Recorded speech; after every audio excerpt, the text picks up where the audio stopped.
Queridos amigos, uma boa noite a todos e que a paz de Jesus esteja conosco, hoje e sempre. Há uma passagem bíblica muito conhecida na qual algumas crianças são levadas ao encontro de Jesus e os seus discípulos as repeliram. Vendo isso, Jesus zangou-se e disse-lhes: Deixai vir a mim as criancinhas, e não as impeçais, pois o reino dos céus é daqueles que se assemelham a ela. E Allan Kardec captura esse texto e acaba inserindo no capítulo 8º do Evangelho segundo o Espiritismo, cujo título é Bem-aventurados os que têm coração puro. Lembrando que lá no sermão profético, Jesus nos afirma que aqueles que têm coração puro verão a Deus. Queridos amigos, nós aqui nos recordamos que muitas vezes Jesus se fez ouvir em parábolas ou em metáforas para explicar as coisas do reino dos céus. E nesse episódio em especial, ele faz uma analogia entre as crianças, a pureza do coração, ao passaporte ao reino dos céus. E aqui, na noite de hoje, em alguns minutos, nós vamos tentar fazer um pequeno estudo em relação a esse período, ou seja, ao período da infância, e como a doutrina dos espíritos compreende e vê a importância desse período no processo de reencarnação e na vida das crianças no mundo espiritual. Queridos amigos, esse assunto é tratado no Livro dos Espíritos, nas questões 197 em diante, 382 em diante, e Allan Kardec esclarece que espíritos que estão criança, muitas vezes podem ser mais evoluídos que os seus pais, né? E quando nós olhamos as crianças que estão reencarnando nos dias de hoje, esses espíritos regenerados que estão chegando, nós vemos quanta diferença em relação a anos anteriores. As crianças de hoje parecem que já nascem andando, né? Parecem que já estão num processo evolutivo muito mais adiante daquelas da qual nós pertencemos quando aqui chegamos. E André Luiz, ele faz uma observação em uma de suas obras que esse processo, que é o processo de adaptação da reencarnação, ele se completa somente aos 7 anos de idade, né? E Emmanuel, nessa mesma linha de raciocínio, no livro O Consolador, ele nos explica em que, nesse período chamado primeira infância, o espírito se vê inibido em seus sentimentos e inclinações pelas limitações que o corpo físico as impõe. Ou seja, como os órgãos ainda não estão totalmente desenvolvidos, né, o espírito está num processo de adaptação do mundo carnal. É por isso que muitas vezes nós vemos relatos, e vimos isso inclusive nos processos de evangelização infantil, em que pais e mães que não são espíritas, né, levavam seus filhos, né, dizendo que era muito comum que eles estivessem lá conversando com outras crianças, né, que eles não conseguiam ver. Amiguinhos espirituais que estavam lá. Ou casos que também conseguimos ver, inclusive em séries de televisão, né, em que Espíritos, ainda quando crianças, se recordam de situações e fatos que aconteceram numa encarnação anterior. André Luiz também explica que muitas vezes, como o espírito está chegando agora, ou seja, ele está mais para o mundo espiritual do que para o mundo carnal, e muitas vezes pelo fato dele ter ficado pouco tempo no plano espiritual, ele se recorda, nesse período que se completa aos 7 anos, de situações que ele, espírito, teria vivido em situações anteriores, em ocasiões anteriores, né? Ao final desse período de adaptação, o campo visual é fechado, totalmente fechado, exceto naqueles casos de mediunidade mais ostensiva, né? Mas o espírito começa a não se lembrar mais daquilo que aconteceu em encarnações ou na encarnação anterior.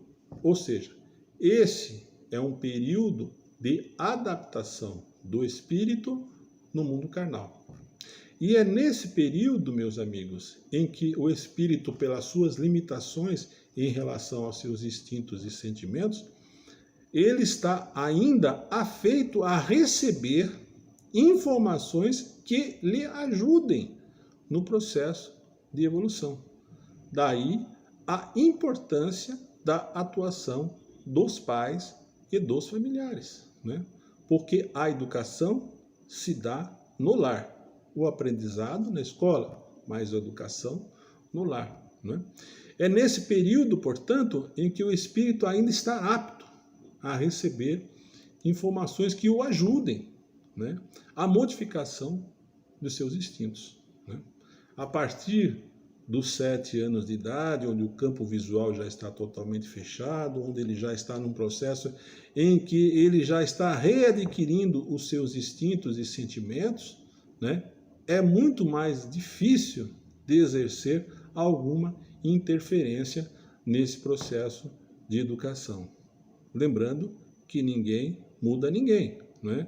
Só mudamos a nós mesmos, né? Talvez por isso Jesus tenha feito essa analogia ao período da infância, a pureza, né? Porque para chegarmos e entrarmos no reino dos céus, é preciso estarmos com o coração puro. E o que dizer, meus amigos, o que a doutrina nos explica em relação ao caso de espíritos que muitas vezes desencarnam na tenra idade ou na primeira infância, né? E nós aqui lembramos que as obras complementares, elas nos explicam, né, que o mundo espiritual é cópia, ou vice-versa, do mundo carnal. Que aqui nós vivemos uma cópia ainda imperfeita. E tudo que existe aqui, existe no mundo espiritual. Assim sendo, crianças que desencarnam como crianças aqui, muitas vezes continuam no mundo espiritual num processo evolutivo como crianças. Exceto nos casos em que o espírito já adquiriu uma evolução moral que permita ele a recobrar a sua situação anterior, o espírito que aqui desencarna como criança é acolhido no mundo espiritual em colônias transitórias, via de regra, para que possam reencarnar, não é? E as obras de Chico Xavier nos trazem muitos exemplos, né? Várias obras, explicando a vida no mundo espiritual dessas crianças. No livro Voltei, irmão Jacó, né? Há uma passagem em que ele trata do Parque do Repouso, onde espíritos são acolhidos, continuam a sua fase de aprendizado, divididos inclusive por idades, né? Em que espíritos que estão crianças, mas que são chamados ali de meninos educadores, acabam auxiliando aos outros naquele processo de educação. Na obra Entre a Terra e o Céu, do espírito de André Luiz, Também há uma passagem muito interessante que retrata exatamente esse caso do acolhimento dos espíritos no mundo espiritual, inclusive fazendo referência ao destino das crianças depois da morte. E Kardec faz justamente essa pergunta, né? Entre as questões 197 e 199, explicando que muitas vezes o espírito desencarna como criança porque acaba expiando uma encarnação anterior em que ele se vê obrigado a completar, porque muitas vezes, por um ato de suicídio, numa encarnação anterior, ele acabou interrompendo. Ou seja, é uma encarnação expiatória. Ele precisa completar uma encarnação que ele propriamente interrompeu, né? Expiação para o espírito e muitas vezes prova para os pais. Eu fico imaginando que talvez seja uma das provas mais difíceis, né, para os pais. Aliás, Chico Xavier dedicou muitos anos de sua vida a essas cartas consoladoras, acolhendo espíritos, né, acolhendo mães. Aliás, até tem um livro e um filme, né, As Mães de Chico Xavier, que retrata esses casos em que espíritos no mundo espiritual, ainda como crianças, vêm, através da psicografia de Chico Xavier, acolher seus pais. Crianças no Além é um livro que exemplifica essa situação. Enfim, outras obras também explicam essa situação, né, que crianças vêm esclarecer aos seus pais da forma como estão sendo acolhidas no mundo espiritual. Mas nessa obra que eu estou dizendo, Entre a Terra e o Céu, há um caso muito emblemático que é o do espírito de Júlio, que desencarna a 8 anos de idade, perdão, vítima do afogamento. Ele morrera afogado aos 8 anos de idade, né? Ocorre que na encarnação anterior, ele havia desencarnado pelo suicídio através do afogamento. E antes do afogamento, ele havia tentado o suicídio tomando veneno, né? Ou seja, ele se vê obrigado a reencarnar, expiar a encarnação anterior e desencarna nas mesmas condições que ele havia promovido a sua encarnação anterior. E os seus pais desta encarnação atual foram, entre aspas, os responsáveis pela queda do espírito na reencarnação anterior. Ou seja, eles acabam, nesta encarnação, como prova, tendo que perder entre aspas, né, o filho que morre afogado. E no caso de Júlio, especificamente, ele vai para o mundo espiritual numa colônia chamada Lar da Bênção. E no Lar da Bênção, Chico Xavier, ao lado de Clarencio e de Hilário, encontram a irmã Blandina, velha conhecida de Chico Xavier, inclusive da última encarnação. E é uma das poucas vezes que eu vejo o André fazer uma afirmação em relação a um personagem. É Meimei, né? Irma de Castro, que conviveram no estado de Minas Gerais à mesma época de Chico Xavier. E fora também personagem de outras obras, né? De André Luiz, relatada, de Emmanuel, né? E aí o que acontece? Ela explica que o Lar da Bênção é uma colônia transitória que acolhe crianças, né? Crianças de 7 a 12 anos de idade, e ali se encontram mais ou menos 2.000 crianças, né?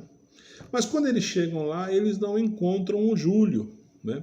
Porque o Júlio, ele ainda não estava em condições de conviver com aquelas outras crianças, porque ele ainda sofre no mundo espiritual os efeitos da desencarnação anterior, em especial agora do veneno que ele havia tomado, né? para tentar desencarnar. E ele está com um problema muito sério na garganta, né? E por conta disso, ele ainda não consegue ter uma vida normal no mundo espiritual. E Blandina explica que lá ele está sendo acolhido, mas que ele sente muita falta da mãe, que está desencarnada. E explica também que ao lado do lar da bênção existe a escola de mães, que acolhe mães desencarnadas que possam tratar dos seus filhos no mundo espiritual, né? E quando a mãe dele está em condições, porque num determinado momento ela não estava em condições de acolhê-lo, né? Ela passa então a acompanhar Júlio no mundo espiritual e percebe que Júlio precisa reencarnar.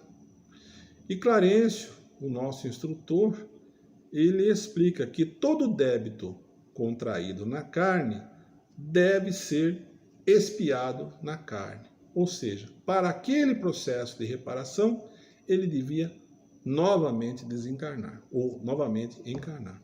Ele reencarna e desencarna logo em seguida, né? Ou seja, ele precisava só passar por aquele processo de encarnação. E ele explica, numa encarnação anterior, ele desprezou a vida, agora ele precisa lutar por ela. Nós vimos isso também, meus amigos, na obra Libertação, né?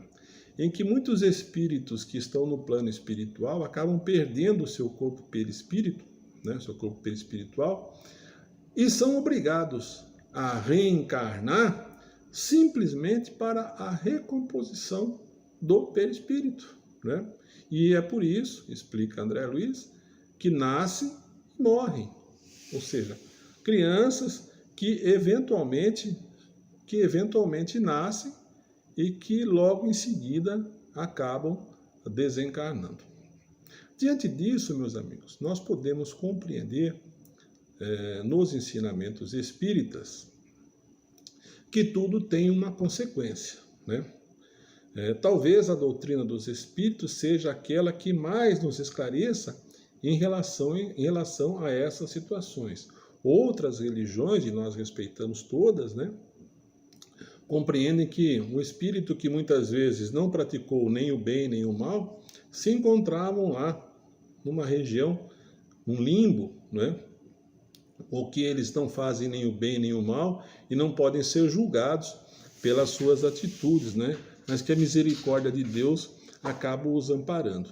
Nós, enquanto espíritas, entendemos que, diante do nexo existente da lei de causa e efeito, tudo aquilo que fazemos, somos obrigados a reparar.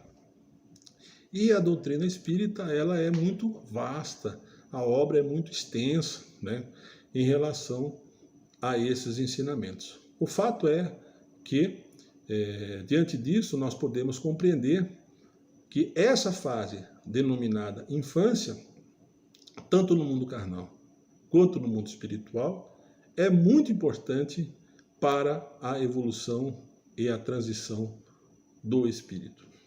Meus amigos, nós estamos chegando ao final de mais um ano, estamos agora na semana do Natal, falando das crianças e nos preparando para a chegada, talvez, da criança mais importante, do menino Jesus, aquele que chegou entre nós, numa família humilde, numa manjedoura, e que foi, é e sempre será o exemplo do coração puro.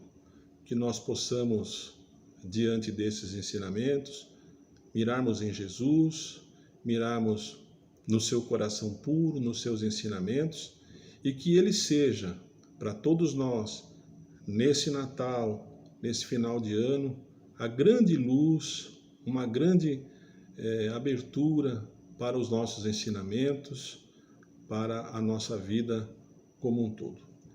Eu gostaria, nesse programa que nós dedicamos aqui à criança, né, ao final do nosso estudo,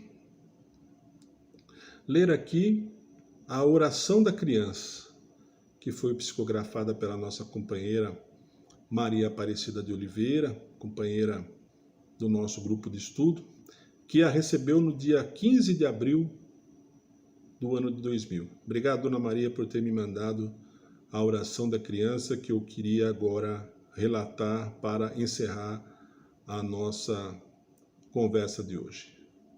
Ao Papai do Céu e Jesus, quero nesse dia rogar proteção e bênçãos no meu caminhar. Nunca me deixe sozinho. Traz bem perto o anjinho a me guardar. Não só por mim peço, mas também aos meus amiguinhos, por todos no mundo e pelo nosso lar. Sejam pai, mãe ou irmãos. Sei que todos irão gostar de sentir a tua presença para sempre sorrir e cantar. Felizes em saber que temos alguém por nos velar. Obrigado pelas bênçãos, a vós sempre iremos saudar. Queridos amigos, obrigado a todos, um bom Natal e que o menino Jesus nasça definitivamente nos nossos corações. Que assim seja. Até uma próxima, querido Deus.